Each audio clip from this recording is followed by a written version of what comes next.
So, on this course, we are going to define learning. We are going to describe some theories of learning. We are going to discuss the factors that influence learning. We are going to describe how transfer of learning takes place. We are going to discuss how remembering and forgetting occurs. We are going to explain how individual differences in learning takes place. We are going to discuss the relationship between motivation and learning. We are going to describe attitudes in learning. We are going to explain what we mean by mental health in learning. We are going to discuss how we can foster mental health in learning. And we are going to describe the relationship between learning and performance. We are going to define punishment. And we are going to discuss some behavior modification techniques that can be used with learners. We are also going to describe how decision making occurs, and lastly but not the least, the stages in creative thinking. So I've taken you through the course outline. Those are the topics that we are going to cover in this class. When you go to the portal, you realize that our activities are already posted, and I expect you to be going through each lesson before we meet for the next lesson. Like now, our first lesson will be on learning. We are going to introduce learning in our lecture 1. Look at its relevance. Why is it necessary for us to study how we learn? Yet we've been learning all along, from nursery to primary to secondary to colleges to university, moving forward.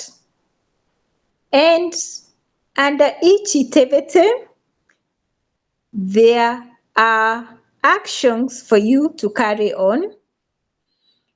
You have discussions under each lesson, and I do expect you to actually be able to discuss each activities.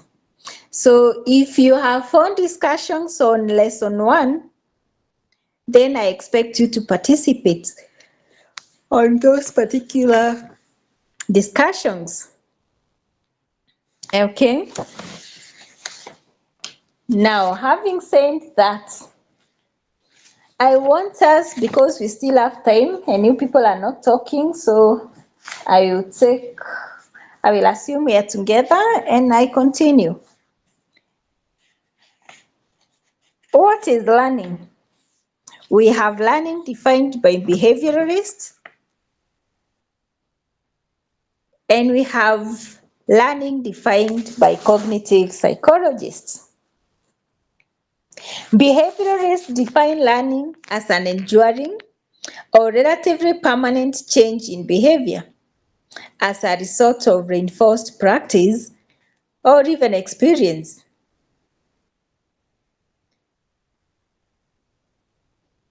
The cognitive psychologists define learning as the mental activity by means of which knowledge, skills, habits, attitudes, and ideals are acquired, retained, and utilized, resulting in the progressive adaptation and modification of conduct and behavior.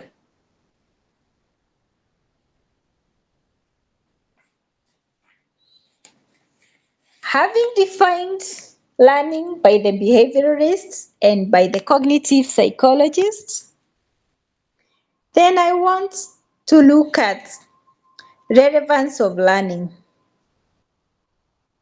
All learning is intended to enable the individual develop competencies in life situations, e.g., when it comes to solving problems, when it comes to fitting well with the community, when it comes to perceive the world in a realistic manner.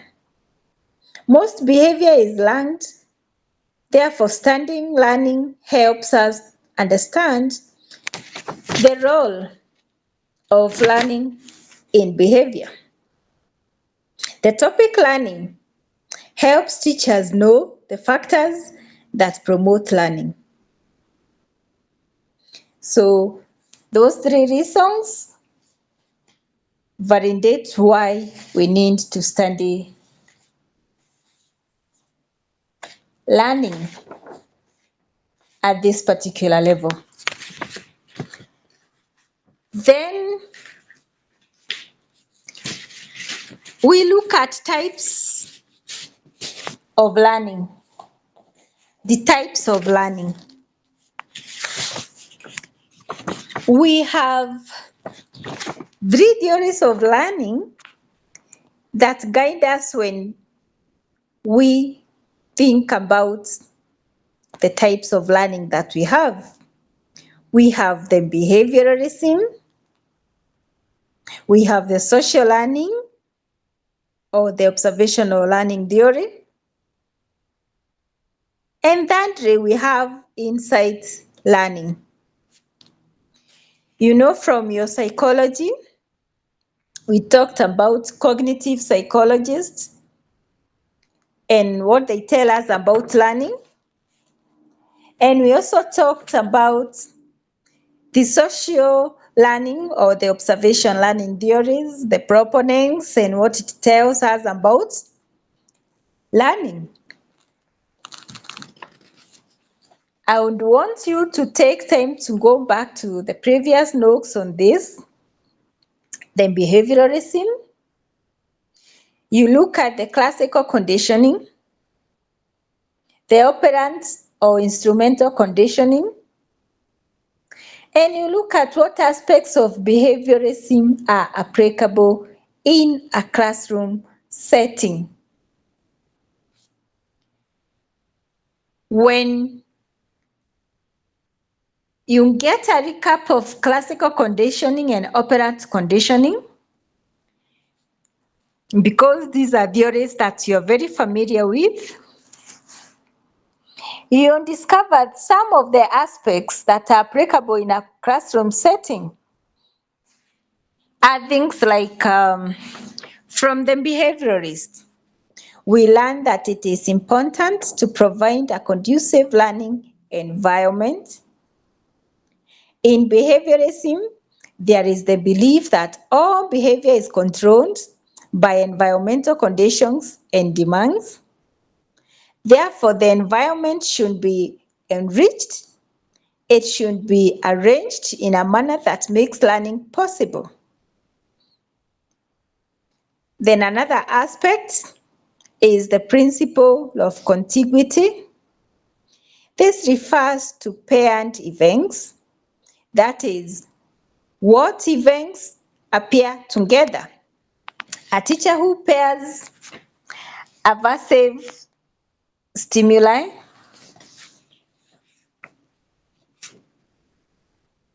with school experience conditions, conditions pupils to hate and fear the school. Aversive stimuli would include use of harsh ones, insulting language, sarcasm, loud voice, and so on. These aversive stimuli affect the pupils' adjustment to the school and affect performance. They lead to creation of negative attitudes and feelings towards the teacher, the school, and the subjects. These negative attitudes and feelings can affect the physical condition of learning of the learner, For example, they can lead through, it can lead to illnesses. Then reinforcement. Reinforcement. The principle of reinforcement is very important. It is derived from operant instrumental conditioning. Positive reinforcement in the classroom setting means presentation of a present stimulus to encourage desirable behavior. And desirable behavior includes being polite, being honest, being hardworking, completing small chores, and so on. Positive reinforcement can be verbal, for example, saying good to a child, good. Non-verbal, for example, patting a child on the hand or on the shoulders.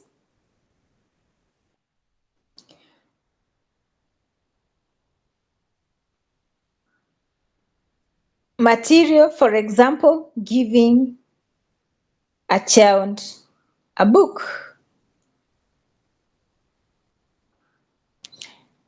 Teresa, are we together?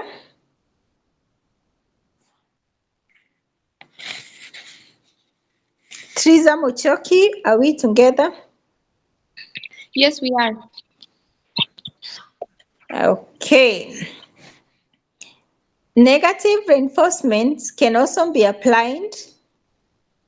It is the removal of an aversive stimulus to encourage undesirable behavior. For example, removing furniture in a room so that a baby can have space to learn how to crawl. Reinforcement can be used in behavior modification. The teacher can use reinforcement to maintain and strengthen desirable behavior. Reinforcement can also be used to eliminate undesirable behavior. Then we have programmed learning. It is based on operant conditioning. It involves piecemeal learning, where a difficult topic is broken down into small, simple, manageable parts, presenting the parts sequentially until the whole topic is mastered. Programmed learning does not punish errors. Instead, it corrects responses that are reinforced. Then another aspect is involving the learners.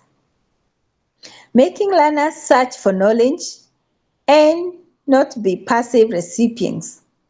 Allow learners to discover knowledge under reinforcement conditions. Then we look at the social learning theory. I said the theories are things that we've been through, we looked at before. And on this particular social learning, or the observation theory, we talk about two types of observational learning that occur: the vicarious learning and modeling. In vicarious learning, we say that learning, the learner's behavior will increase or decrease in relation to rewards or punishments that someone else received for similar behavior. For example, a younger sibling observes that when the older sibling behaves responsibly, performs well in class, or obeys others, the parents, teachers, or guardians reward them. Rewards may include praise, may include presents, and so on. The younger sibling, therefore, learns the behavior that is praised or rewarded. On the other hand, if the older sibling receives punishments for certain behavior, the younger sibling will avoid behavior that the older sibling is punished for. So we have vicarious learning or vicarious conditioning and modeling under social learning or observation learning. Now that we've looked at vicarious, we go to modeling. Modeling is a learning that occurs as a result of imitation. It involves a model and an observer. The model can be a parent, a teacher, a caretaker, an older person, an older sibling, or anyone, any other person for that matter, including another child that is better, doing better than the one observing. The observer is the learner. The behavior observed could be manners, gestures, manner of dressing, language, aggression, and so on. The observer watches the model display certain behaviors and in turn practices or copies the behavior. For social learning to take place, there should be attention. Like the people who talk like Raila Amolo Odinga, they pay attention to how he speaks, how he pronounces, how he poses, his breathing pattern when he's talking, yeah, and then his pitch of voice, and they use that. They use that when imitating him because they pay attention. Attention, the observer should attend to particular behavior that they see, that which they hear, or experience the behavior. So number 2, retention. To imitate behavior, the observers must remember what they observed. Here, rehearsal of the behavior is necessary. Production of behavior. The behavior must be practiced until it is well reproduced. They say practice makes perfect. Motivation and reinforcement. For the behavior to be demonstrated, there must be an incentive, such as a good grade, attending class and punctually on time, like Triza and Mokami, who eventually left, and now Joy. There are many others that have not joined. I'm hoping that the class will not be made of the 3 people. So compliments and even encouragements. Applications of social learning. How do we apply this? The social learning theory, the observation learning. How do we apply this? Teachers have to be models as pupils stroke children imitate those teachers. Teachers should display socially acceptable behavior since they are role models to pupils. This is the reason why schools insist that teachers should dress neatly, not smoke in front of children or pupils, not go to class when drunk, and so on. Note that children are more likely to imitate what parents, what teachers, what guardians, what influential leaders in that particular community do than hint to what they are told. Role models should be invited to school to talk to children. Children or pupils who do well should be rewarded, and children who misbehave again should be reprimanded. for that bad behavior. Then we go to insight learning, which is the third theory, the third set of theories.